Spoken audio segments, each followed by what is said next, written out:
The diseases of attitude. It's never that pleasant to talk about the negative, but we got to talk about it because life is part negative. These attitude diseases are like weeds that grow in the garden. It's a normal part of life. Here's a good phrase to note. Negative is normal. It's not successful, but it's normal. It's part of life. And here's the next key, in my opinion. You must learn to handle the negative. Don't ignore it. Handle it. Now, I know some people teach the other way. And listen to them, and listen to me, and then make up your own mind. Right? Don't be a follower. Be a student. But I say you got to handle the negative. You don't have to live in it. You don't have to dwell on it. But you do have to handle it, my opinion. I know some people teach, just turn your head real quick and say, there's no weeds, there's no weeds, there's no weeds. They'll take your garden. So you've got to handle the negative. Here's what part of it is. It's called the Great War Between Good and Evil. Mr. Reynolds and I are working on a new book this year called The Great War Between Good and Evil. And there is a war on. The minute you were born, you got involved in the war between good and evil, between darkness and light, between negative and positive, between evil and good, between tyranny and democracy, between weeds and human activity. I mean, the war is on. If democracy sleeps, guess who never sleeps? Tyranny. In the absence of light, guess what's automatic? Darkness. If good does not arouse itself and become active, guess what moves in? Evil. It's a war. A mental war, a physical war, a financial war, between enterprise and ease, between accomplishment and failure. It's a war. That's why there's an Old Testament phrase that gives the best advice for human activity when it says, 6 days labor, 1 day rest. Now, I'm sure we've taken that to mean, don't work all 7 days, take one off. Here's what it also means, only take one off. Or you're liable to lose the war. Now, we've got it down to 5 and 2, and maybe that's not too dangerous. I don't know. If God would have thought of 5 and 2, he might have made it 5 and 2. I don't know. You can't think of everything. But here's what it does mean. Enterprise is better than ease. If you rest too long, the jungle overtakes the village. Now, here's the good news about the war between good and evil. Evil is no match for good, but good must be active. Weeds are no match for human activity, but if you stand still, how far in will they come? All the way. They'll grow right up around your shoes. But if you get busy, how far back can you take them? As far as you wish. They're no match, but you must be active. That's why the 6 and 1. Make sure you're not losing the war by taking off too much. Guess what the average years are after retirement? 6. 6. Which means don't retire. Your chances are too slim. Okay. The war between good and evil, the weeds. You got to make sure you recognize the negative, handle it, deal with it, and then go on. Let's make a list of the diseases of attitude that can wreck all your chances to do well. One of the words that destroys everything is called neglect. Neglect. And I found this out. A week of neglect could cost you a year of repair. It isn't worth it. So what to be on the lookout for? Here's the list. If you were making it, you'd have the same list I've got. Right? We're not covering anything new tonight. This is a reminding session, not a teaching session. But it doesn't hurt to go over it again. Here's the list. Attitude diseases. Number one is indifference. The shrug of the shoulder. The guy's not even concerned.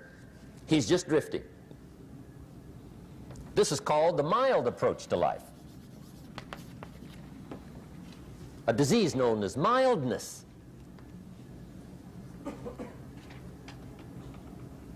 The guy says, well, I can't see getting all that worked up. Well, to be any kind of winner, you got to get worked up. There's one problem with drift. You cannot drift to the top of the mountain.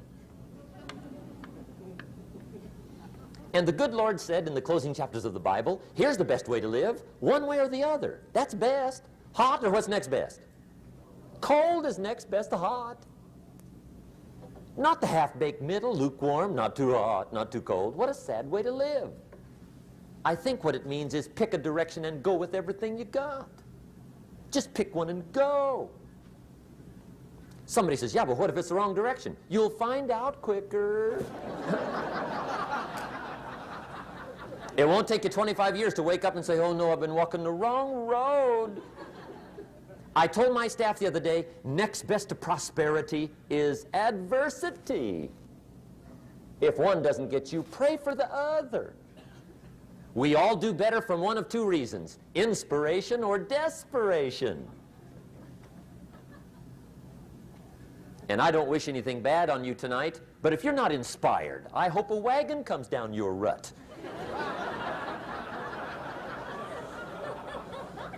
Whatever it takes to get you to try harder, read more, set your goals, and go for it. Somebody asked me one time, what quality would I pick if I wanted to work with somebody? And you know what I picked first? Number one, strong feeling.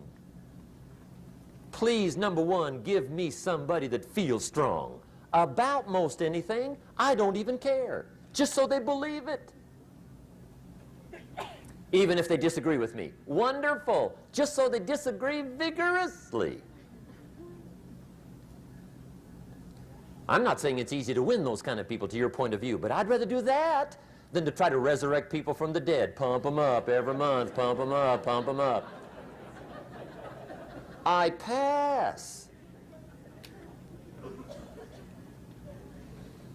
The good Lord needs a leader for the early Christians. Remember the early days of the Christians? Not like today. If you were to stand up in the early days and say, I'm a Christian, cut off your head, toss you and your wife in jail, let you rot. I mean, those were ugly days. Being a Christian back then was not called socially acceptable. They didn't have 125,000 in the Los Angeles Coliseum to hear Billy Graham on a Sunday afternoon. Not back in those days. Back in those days when the Christians got in the Coliseum, it was a different story, right? I mean, the word was, stay out of the Coliseum, especially on Sunday. Last Sunday was Lions 33, Christians nothing. See, those were mean, tough struggle days for the Christians. Now, when the days are mean and tough and struggling, you got to have some kind of leader. Do you know who the good Lord picked for the leader when the days were mean and ugly? Saul. From Tarsus. That's who he picked, Saul. I'll tell you what, I would have picked him.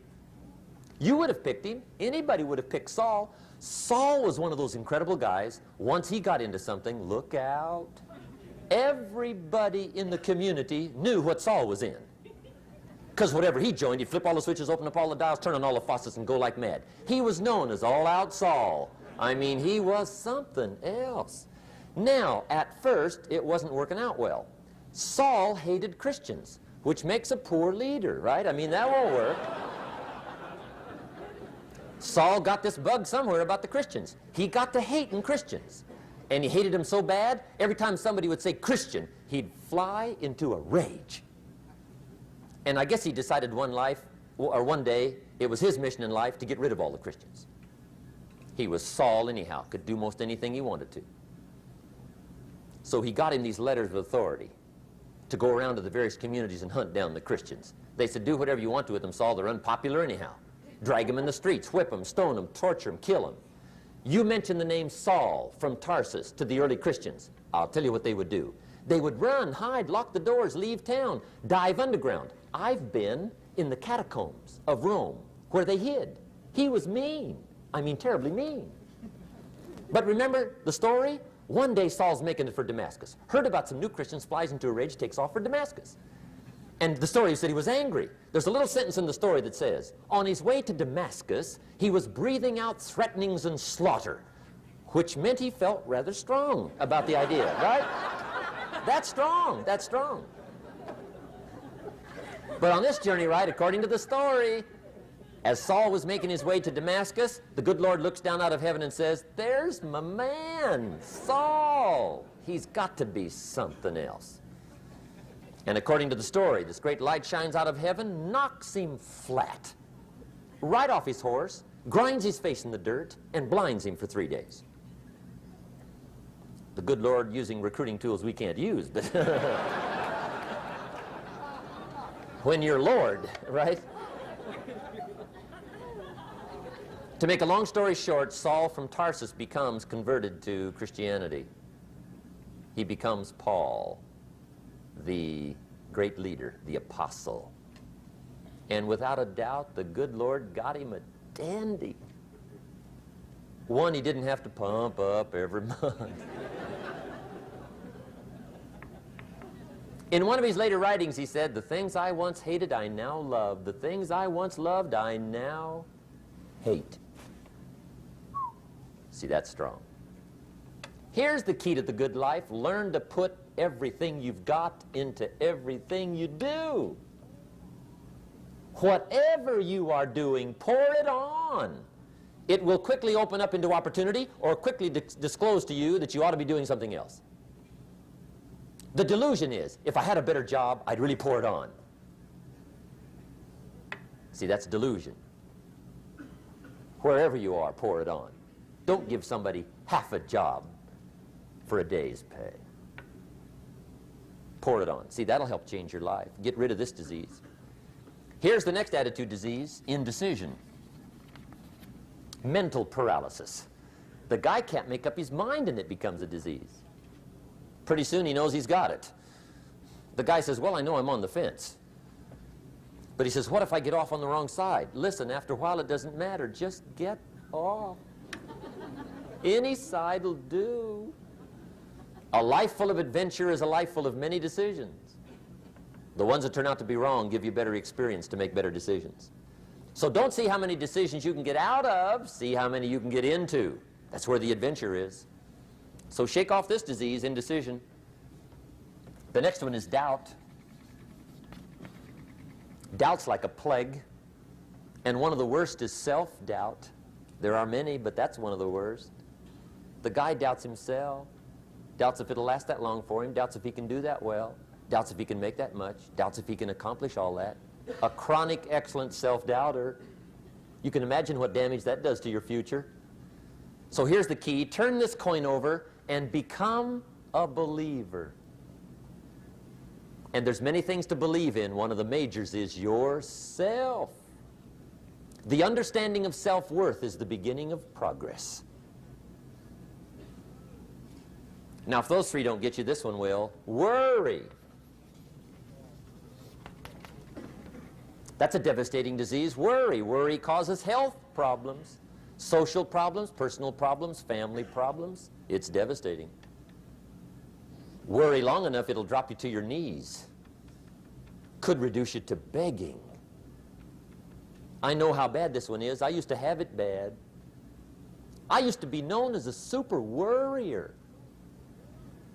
Not a super warrior. No, super worrier. My family wished I'd have been a warrior.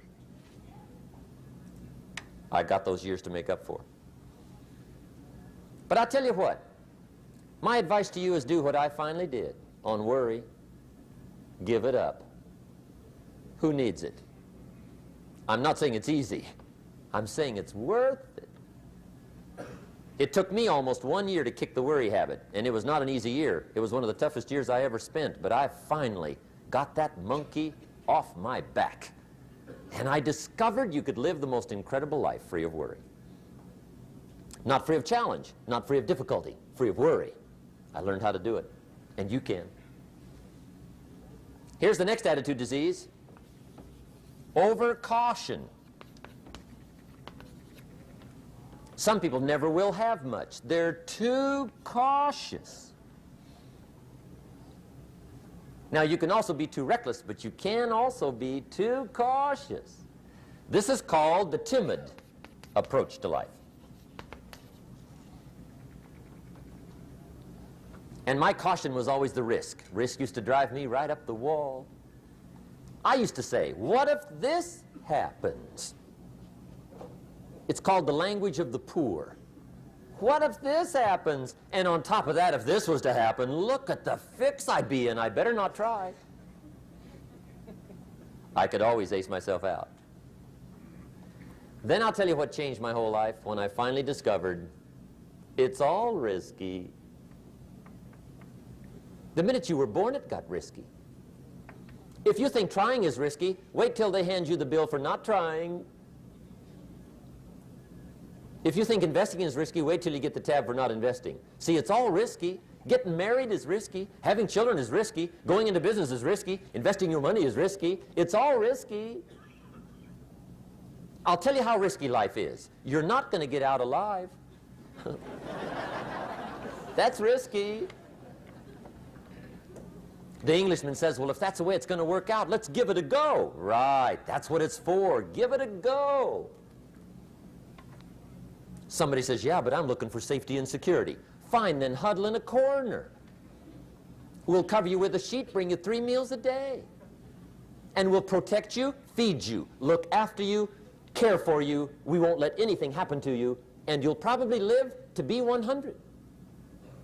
The guy said, well, yeah, I'd live to be 100. But what a way to live. Right.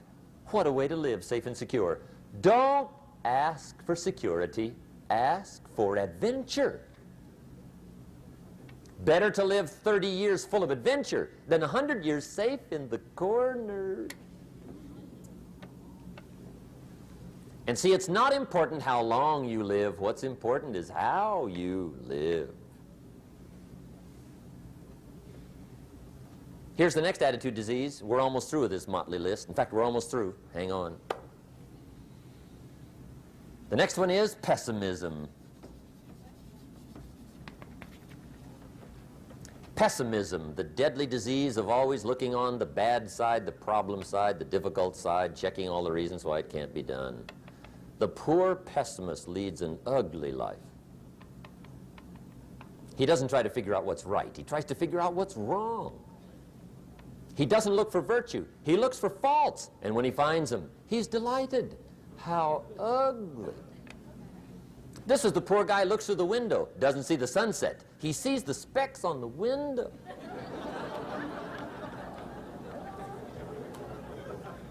And this is the poor guy, right, who rushes up, takes such leave of his senses. This guy rushes up and he says, I've got 5 good reasons why it won't work. He's so dumb he doesn't know all he needs 1. He's got 5.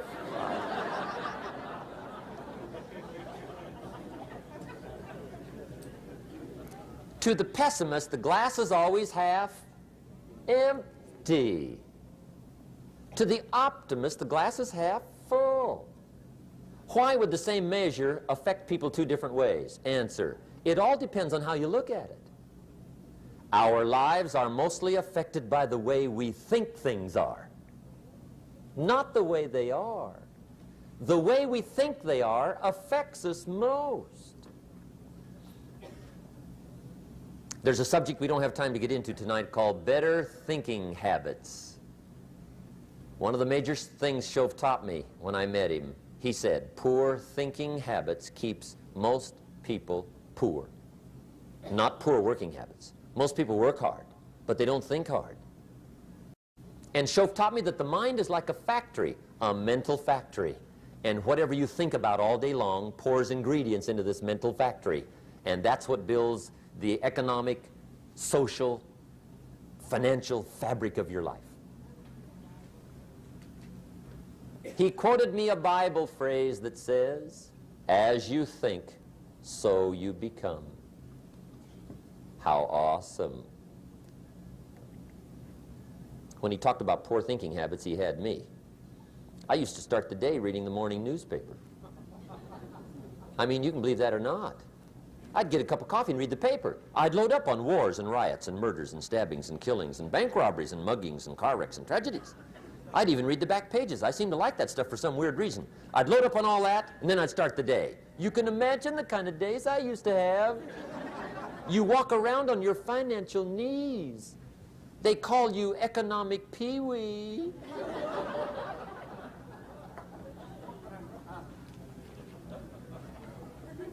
The guy says, I want to be a great leader. Wonderful. The first thing we do is follow him to his house. When we get there, we walk in and check his library, number one. Somebody says, well, why check his library? The reason is because what a man reads pours massive ingredients into his mental factory, and the fabric of his life is built from those ingredients. You would not believe what some people have got in their house to read. You would not believe. One of the best dressed up words I know for a lot of it is trash. Can you imagine dumping a barrel of trash into this mental factory every day and coming out with a rich, dynamic, positive life? It can't be done. You might as well try making a cake with cement.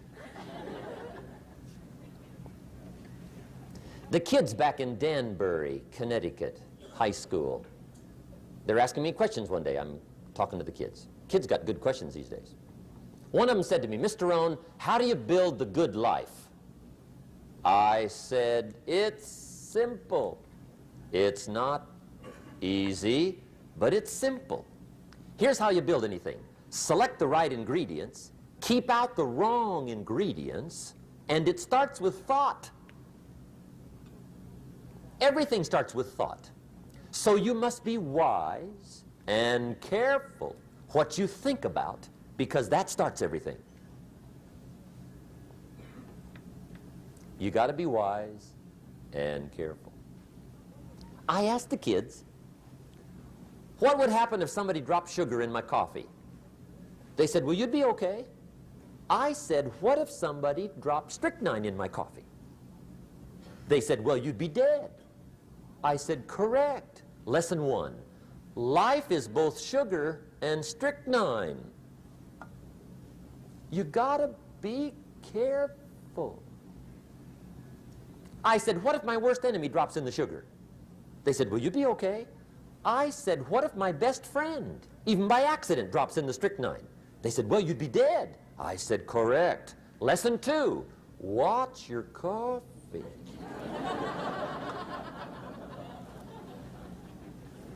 You got to be careful. See, it doesn't matter who hands you the bad stuff.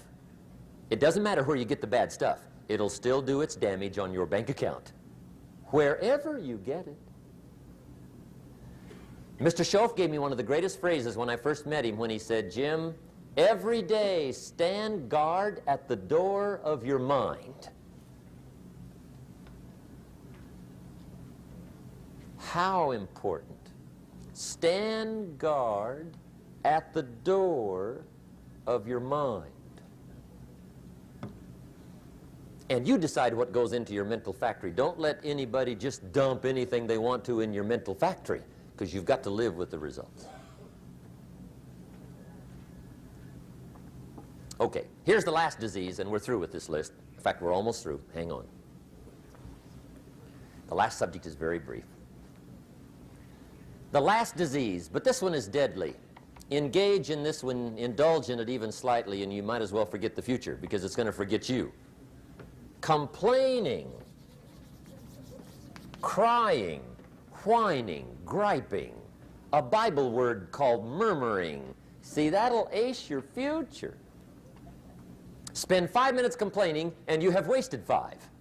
And you may have begun what's known as economic cancer of the bone.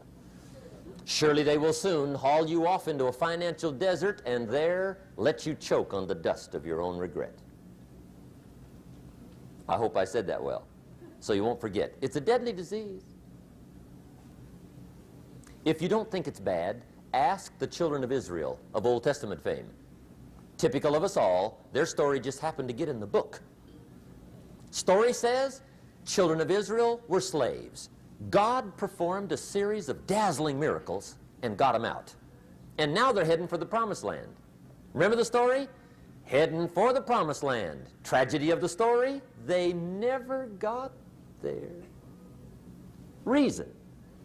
From day one, they started to complain. They griped about the water. They griped about the weather. They whined and cried and griped about the food. They griped about the leadership.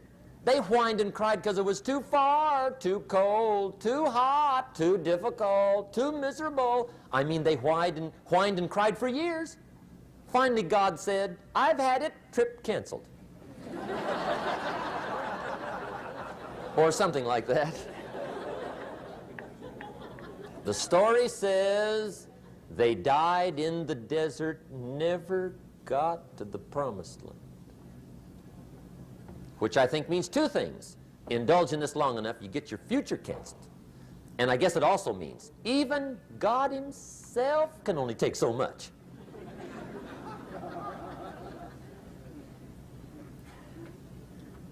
Okay. Just be on the lookout of the things that can destroy all the good you start. The war is on. And this evening, tomorrow, mentally, personally, socially, economically, you got to make sure you're winning the war. And this is part of it.